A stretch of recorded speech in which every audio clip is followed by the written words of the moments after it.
Yeah, good afternoon, Booster parents. Thank you for virtually attending the GISD Booster Club training for this school year.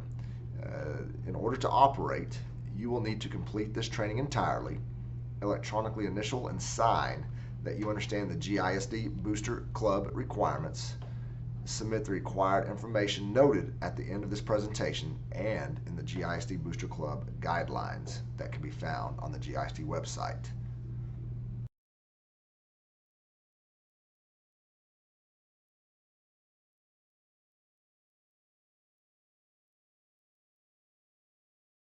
This training is provided each August of every school year. And again, this email provided here, boosterclub@garlandisd.net, is a resource for you to send the required information to, along to send questions. This email will be provided at the end of the presentation again. What is a booster club? A booster club is any support organization formed by parents, interested community members, fundraising entity, or patrons as a means to support a GISD student group. Why is this governed? This is governed through federal, state, and local requirements from the IRS to the state comptroller's office to local board policy.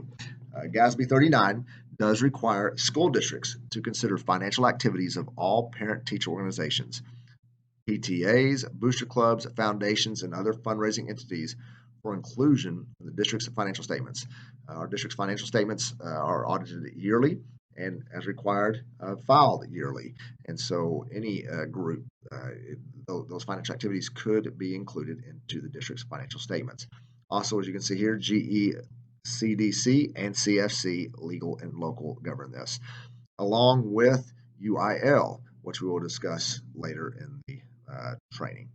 If you're raising funds without being an approved booster club, then your group will be shut down because your group is not compliant with the above, not affiliated with GISD, and the criteria outlined in the booster club guidelines. This is to help protect everyone involved with our booster groups. It also provides that level of assurance with people who are giving money or donating money to a booster club or participating in those activities, that it is a legit organization that is used to support GISD student activity group. Also, why do we have these training requirements? These are requests from our coaches and sponsors, parents, our boosters, and principals is to help prevent fraud and theft, avoid uncomfortable situations due to lack of knowledge. For example, with booster groups, there are yearly filings, even if no funds are raised, as required by the IRS and the state comptroller's office. Also provides transparency and resources for you as a booster member when questions arise through the course of the year or how funds are being expensed. But it just protects everybody through this process, including our sponsors. There's also yearly turnover in support organizations. So if you're the new president or treasurer, this helps you see how the practice has been done in the past. It helps validate the protocols have been followed and that all funds can be accounted for, and just to better educate everybody in their leadership role with the booster group.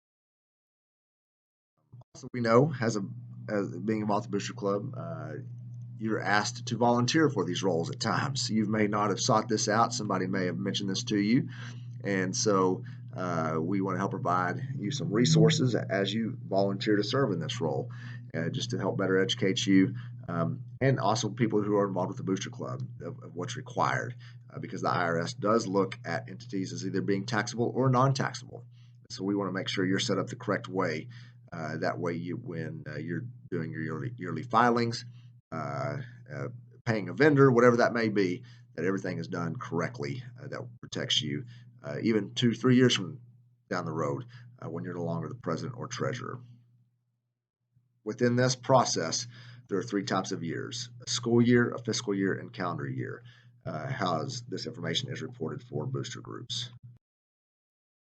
Through this, we'll have some questions that you can see, and at the very end, there will be a list of statements, a link to that, where you will put in your name, your role with the booster group, the actual booster group name, and then some statements, acknowledgement statements that you'll initial, verifying just some understanding of this.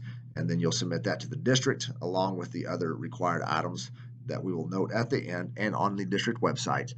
that helps validate your booster group to be operational for the 2020-21 school year. Estimates show that only blank of booster clubs have taken the steps to register and become tax-exempt organizations, thus giving them the ability to legally promote and to gain donor contributions with a tax benefit. Again, the IRS looks at entities as either being taxable or non-taxable. And so if a booster group is not a 501c3 as required by GISD, the IRS sees that entity as being taxable. So every dollar raised is then taxable. And so, our booster groups are required to be a 501c3 along with these other requirements that will be noted. And again, this is to help protect everybody through this process. The answers to C for this is you can look at and choose where you believe that may land. The correct answer is 12%. Next question. An estimated blank of booster clubs recently polled responded that they had not formally established any accounting policies and procedures. Those choices being, and that answer also being 90%. We do provide resources for you within our guidelines that you can take and use with your booster group, so you don't have to create anything from scratch. It helps on those policies and procedures, provides that transparency, and again protects you through this process.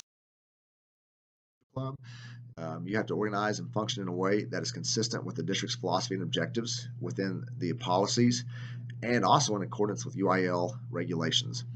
We'll briefly touch these UIL regulations in this process, and because this is also regulated beyond our even federal, state, and local requirements that we discuss in detail here. You'll work closely with the district, and it is a separate legal entity. What does that mean? That means because you're a separate legal entity, you do have yearly requirements to file with the IRS in the state of Texas through your own employer identification number. That is because the state has, or the district has its own employer identification number also. Our yearly financial reports are done with our number. The boosters have their number, and it's distinct to that booster group. The vision of each booster club is set by that director, sponsor, principal, or head coach, and should reflect GISD's vision, because that group has been approved and set up to operate to support that specific school student activity group. Again, this is regulated with policies GE and GKD, legal and local. The booster club is responsible for supporting a student group activity or program. Again, that is to help validate that the funds being raised are going back to that specific student group.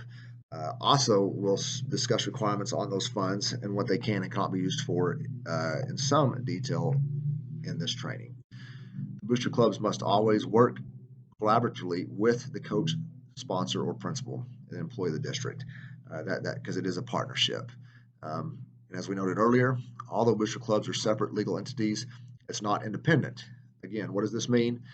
That means that the fundraisers, those activities need to be coordinated with that specific coach, sponsor, or principal.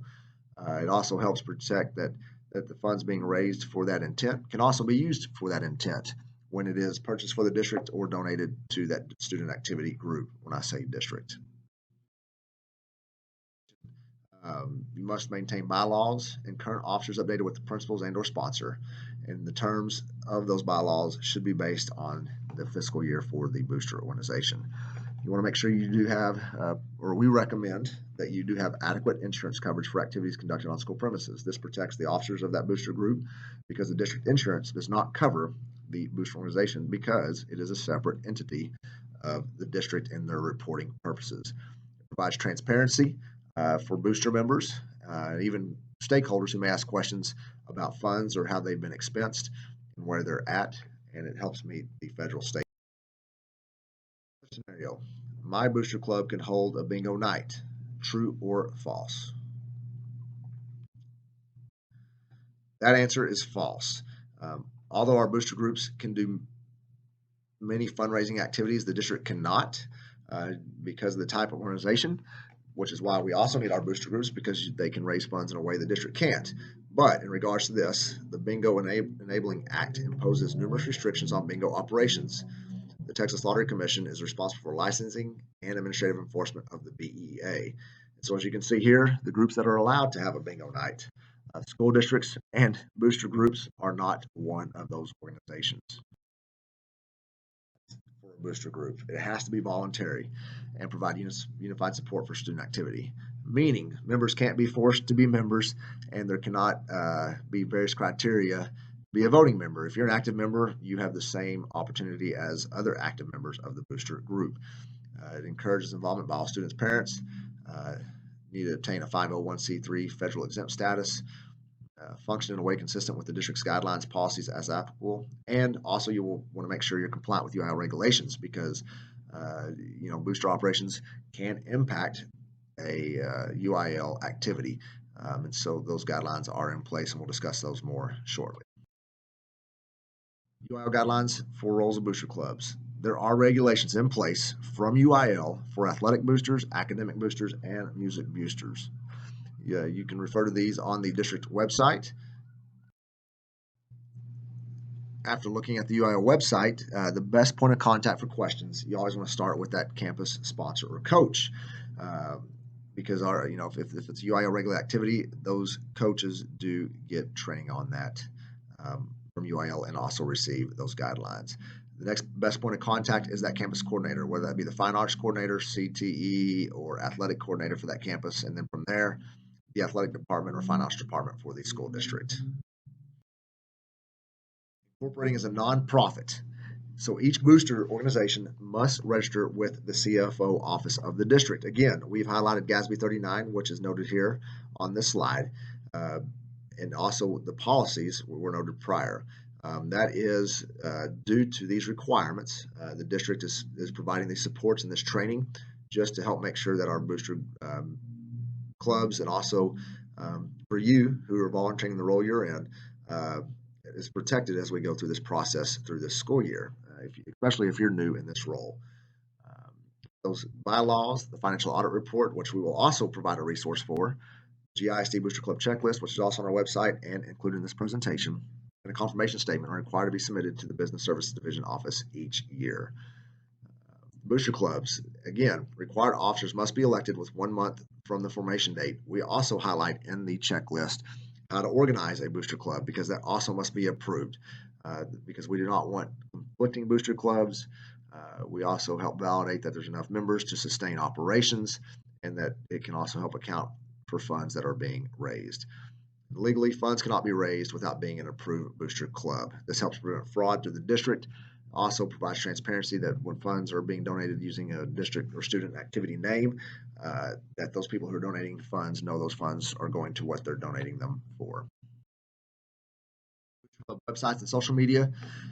As a booster group, if you have a website, social media, Facebook page, it has to clearly state that it is that group. This is done to help if there's questions that arise, people know where to direct their questions. That's also done because booster groups are able to conduct fundraisers the school district legally cannot conduct. And so when those fundraisers are done, if someone were to come across that page, they would see that is not the school district doing that type of fundraiser. Also within on that site, a statement must be made that does directly note that it is a booster group and that it is not, for example, Garland High School or a teacher at Garland High School as an example, because we want people to see that there is a difference between the booster group and the district and the information being put out to the public. Bylaws are required. These provide the rules for how your organization operates. We provide samples of these bylaws within our guidelines too. You do not have to create these from scratch. These bylaws do describe how the booster group operates, the structure, the fiscal year, how officers are elected and officers are removed. Those bylaws are basically what has to be required by the booster group through the course of the fiscal year. Again, cannot use Garland ISD in the name, but be defined as a booster group, as we gave some examples on the prior slide. Whenever a booster group meets, the coach, sponsor, director, whoever must be invited to the meetings. Booster groups cannot operate in isolation. because it is a collaborative partnership between the booster group and the district, as we've covered in their earlier policies. We'll get more specific with the state of Texas information later in this presentation, but also in the IRS filings. That partnership must be in place. Any actions taken by the Booster Club board need to be recorded in the meeting minutes. Again, this helps solidify that the board did approve funds to be expensed, what was to be purchased, or how those funds were donated to that student activity group. It protects everyone in the process, not just this year, but even next year if questions were to arise. Make sure those actions are documented in the minutes and also subject to review by booster members. Key piece is, as a booster group, once approved, to obtain an employer identification number from the IRS. Even if you raise no funds, yearly filings are required by the IRS and the state of Texas. This gives you your 501c3 status for tax-exempt purposes, because if you're a 501c3, you're able to purchase items that are tax-exempt. Also, in raising of funds, as noted earlier, the IRS recognizes entities to be taxable or tax-exempt. We require our booster groups to be tax-exempt organizations, which is a 501c3. Sales tax with the Texas Comptroller. As you can see, any organization that's obtained a tax-exempt status may purchase items tax-free. Also, booster groups that are selling items. The state of Texas, you can see here, has 2 tax-free sale days per calendar year outside the tax-free weekend, which would give a booster group 3. Because the whole premise of this is that every dollar that is raised or revenue raised through items sold, the IRS and state of Texas require the funds through taxes to be reported and paid, just as a business would be. So we provide this training to help solidify what a booster group should do as they progress through the year. Again, all booster groups must apply for their own sales permit number. The district's sales permit number cannot be used because that is how the district reports its information to the state and IRS. The booster group would report using their own permit number. Tax-free items cannot be used for personal benefit. What does that mean? A booster group, if you're on a booster group and you need to buy a personal item, you cannot use that number to buy something for your house or business, because that is that number is for the booster group operations, not for personal use. We've already highlighted the tax-free sales days, and also, as you can see at the very bottom, must be filed with the state, even if 0 taxes are paid for that period. And the state of Texas, as we have seen in our experience, is not as lenient as the IRS. There is a $50 late fee, and the state, as we have also seen, does not waive that if deadlines are missed. Some other compliance items, as you can see here, we've already noted that it can't be used for a tax-free purchase for personal benefit. Items which become the personal property of individuals are not exempt from tax. So it's very critical on this compliance piece. There's a purchase side and a sell side. And so our whole goal is provide these resources, so when you do operate as a booster group, you're meeting the requirements placed upon the district and you in raising those funds or buying items from the state of Texas and the IRS. Fundraising, and this is specifically from the IRS. Again, this is not a district preference or choice. The IRS stipulates this, which is why we provide this resource to our booster groups. The IRS does prevent individual accounts for a 501c3, meaning, and we'll talk about that meaning, but if there's individual accounts, the IRS can disqualify the tax exemption status of that 501c3, which would then not allow the booster club group to operate. There cannot be required participation in fundraising, and there cannot be required sales quotas. Activities must benefit the group as a whole and not necessarily just benefit individual members of the group. And here's where the IFA information comes in. So when funds are raised, every dollar raised is to benefit the entire group. It cannot go to benefit individuals or certain individuals in that group. The dollars raised go to benefit the entire group. It also cannot require a person to participate in fundraising. It can have a certain amount of criteria met for a member to receive a benefit. So meaning if they're an active member, they get equal benefits. If a group is raising funds and the group is not a 501c3, and again, this goes back to the IRS, every dollar raised is taxable, and and the group will be shut down by the district. No longer be able to use the student activity name to raise funds or be involved with that student activity group of the campus. All fundraisers must be pre-approved by the principal, coach, or sponsor. Why is that?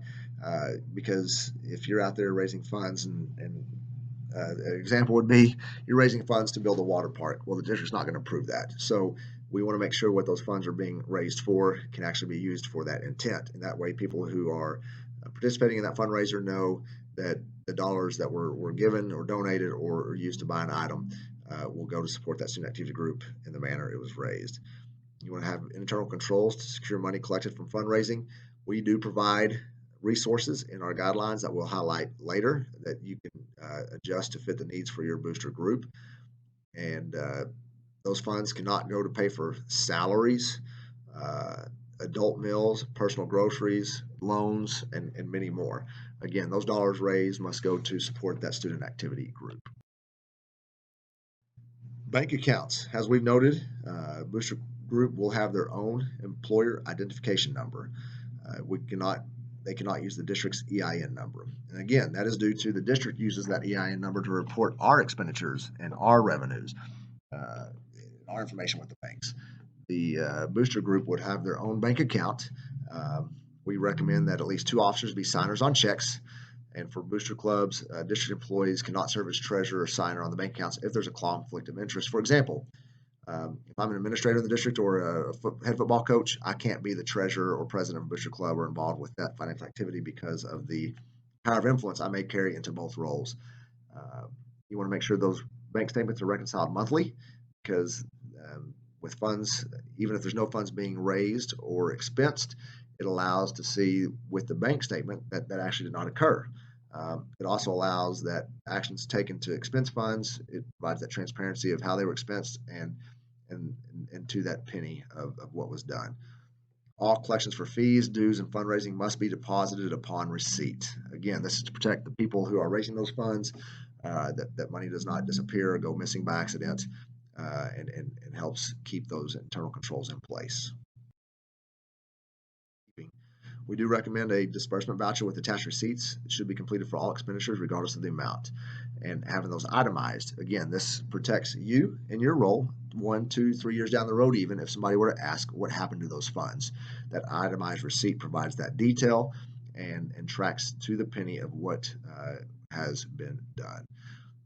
But that record keeping and having that available for audit purposes within the booster organization is vital. Controls, as a booster group, you want separation of duties. As we highlight these in detail with our guidelines, for example, separation of duties and even relationships, husband and wife team being the president and treasurer. You want to have checks and balances in place anytime there's funds being handled, in the disbursement of those funds, that it provides a safety for everyone involved when dollars are being utilized. Policies and procedures, you want to have those controls over approval of expenditures, and definitely bylaws. Financial review report and confirmation statement. Why is this done? It's to ensure all income and expenses are accounted for and consistent with budgets and goals for the year. And so as a new president or treasurer, the officers before you should have completed this, and this is what will be submitted, as we noted at the end, for this past fiscal year for your booster group. When you step down from your role next year and somebody else comes on, it allows them to see that everything is accounted for, and it's to protect the officers and the organization. So when is this done? The booster group will submit the audited financial report to the CFO by September 15th for this past year, and it will be September 15th, 2020. And then for the coming school year, those materials will be submitted by July 20 of 2021. We're moving that date up to provide support earlier in the summer. Who does this? You do not have to hire a CPA. We do say, though, that there needs to be a review committee on that booster group of at least 2 members who are not the president or treasurer.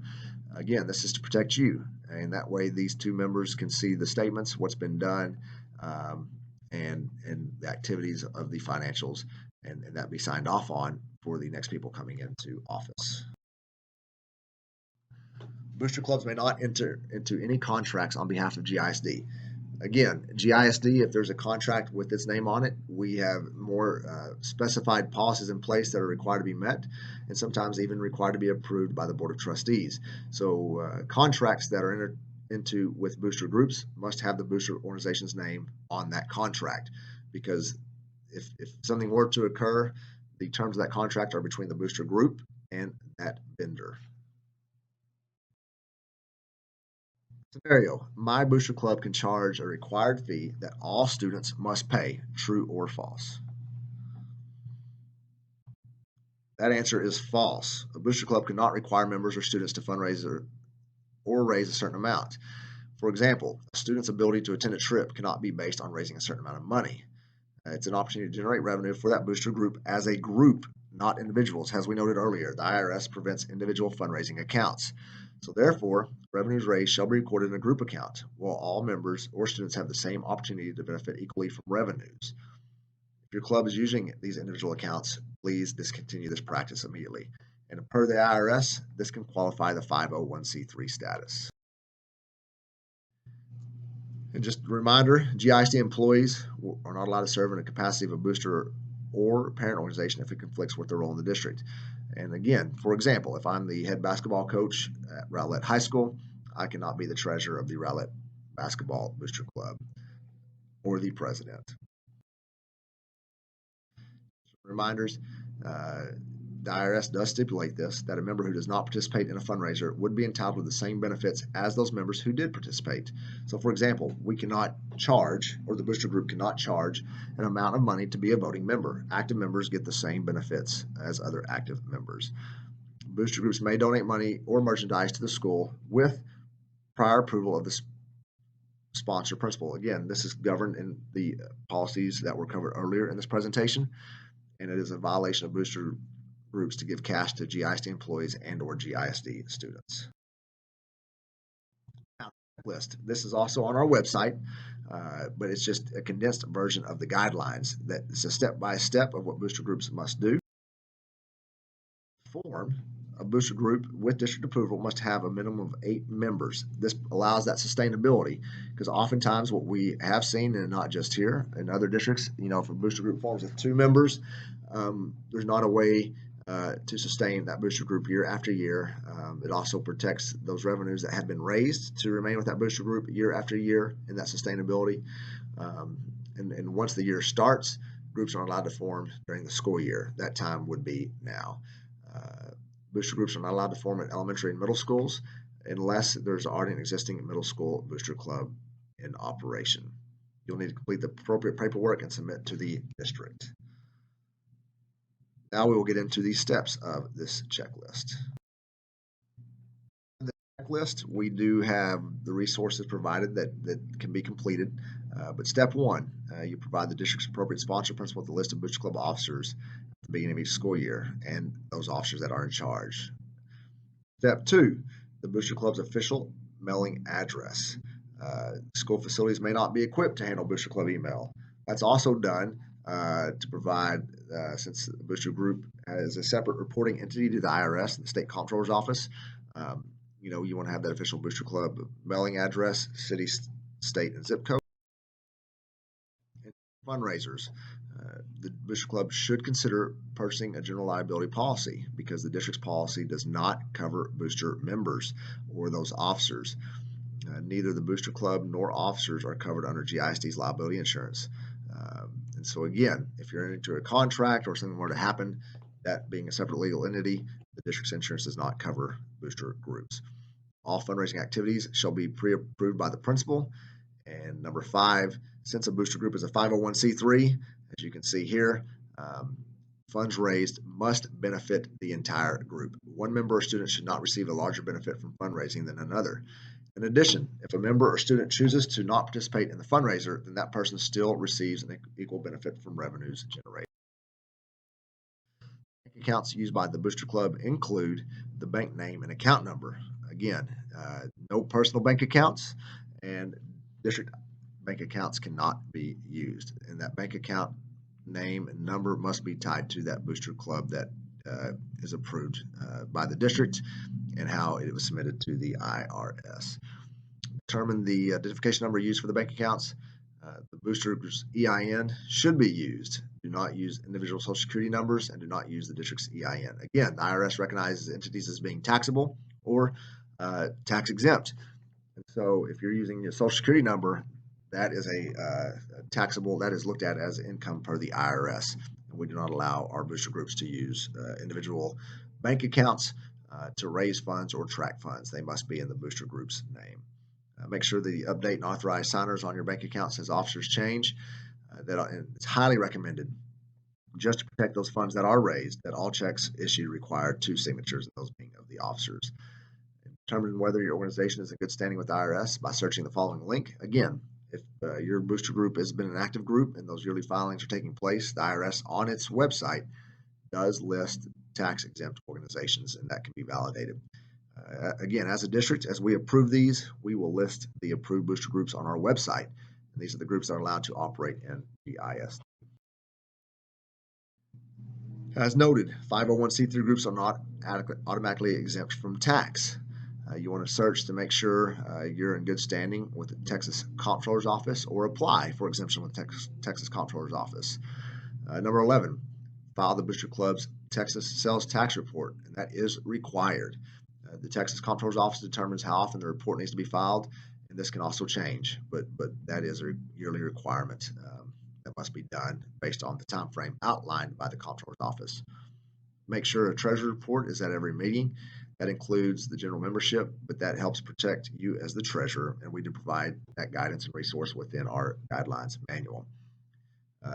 That financial position is also critical because even if no funds are being expensed or raised, it does allow the members to see that the amount of money that was in the bank this month was also the same as last month, and it protects you as the treasurer as the year progresses. If applicable, issue the 1099 forms to individuals or businesses by January 31st of each year. This is an IRS requirement. Again, those 1099 forms, if funds are being expensed by that booster group, this is how all funds are tracked by the IRS. And so you want to make sure you have a W-9 from that individual or business if work is being done or a contract is being entered into. Number 15, as you can see, there are various forms that are required to be filed by the IRS and based off the dollar amount of funding. And so you can see down here what those are. But again, this is how the IRS determines that you are doing what you're supposed to be doing, and the district validates that you're an approved organization by the IRS. Provide a copy of the financial report and confirmation statement to the coach, sponsor, principal, and the CFO. And again, this is not just something the district chooses to do. It is something that is required by GASB 39, as those financials might be included in the district's annual financial report. And so this is why these resources are provided and to support you in this process. Also determine whether your organization has obtained a Texas sales tax permit. Number 18, the booster club has received a tax exemption from the Texas Comptroller's Office. And again, make sure, if you have or have not, it determines the sales tax information and what you're able to do. If it's incorporated, determine whether the organization has obtained an exemption from the Texas franchise tax form from the Comptroller's Office. Federal regulation. Number 20, obtain an EIN number from the IRS. Cannot use the district's EIN number because our financials and information are reported through our own EIN number. Determine whether the booster club has received a tax exempt status as a public 501c3 organization from the IRS. And again, our booster groups are required to be a 501c3 and registered with the IRS. Number 22, a copy of the bylaws, financial audit report, GISD booster club checklist, and confirmation statement are required to be submitted to the Business Services Division. And again, the district does have the authority to dissolve booster clubs who are not compliant and not operating under district policy guidelines. And again, just to highlight, booster groups who are not compliant with state, federal, or local requirements, the district does have the ability to dissolve that relationship with that booster group and dissolve that booster club. For follow-up, it's very important. Our booster club officers and the designated coach sponsor are both responsible for ensuring the guidelines are met.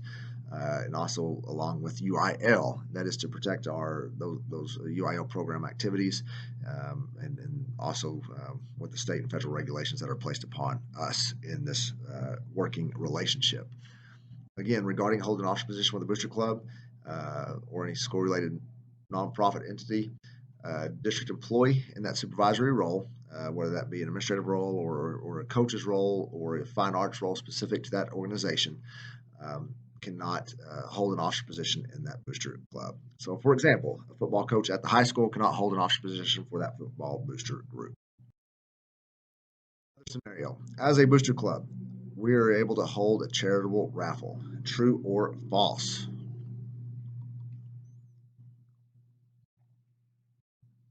True. Under that act, only a qualified nonprofit organization may conduct raffles to benefit the campus and district group. The act does require the following conduct that raffle. Again, this is outlined from the state of Texas. This is just not a recommendation, but a requirement.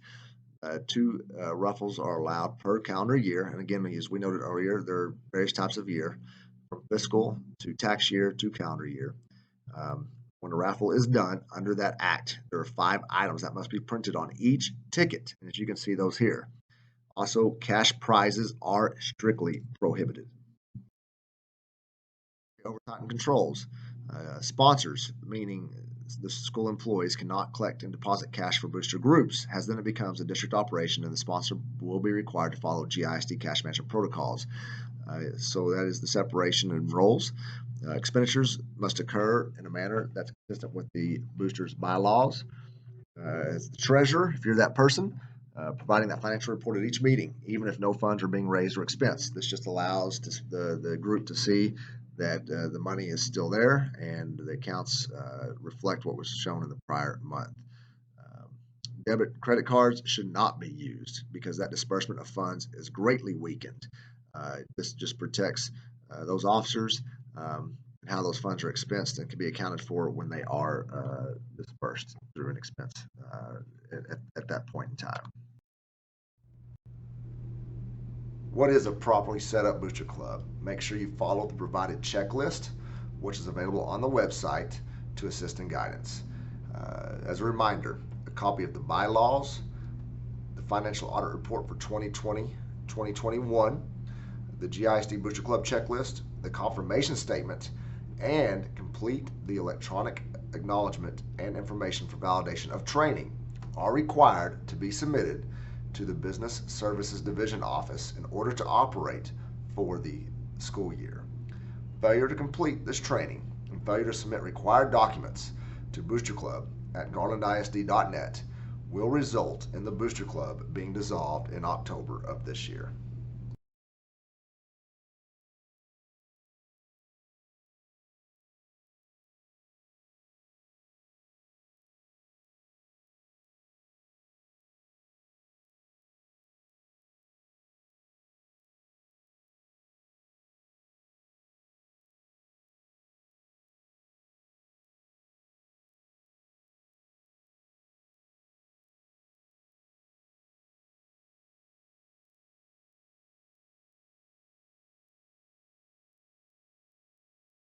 You, and we know time is very valuable, and you're doing this role willingly.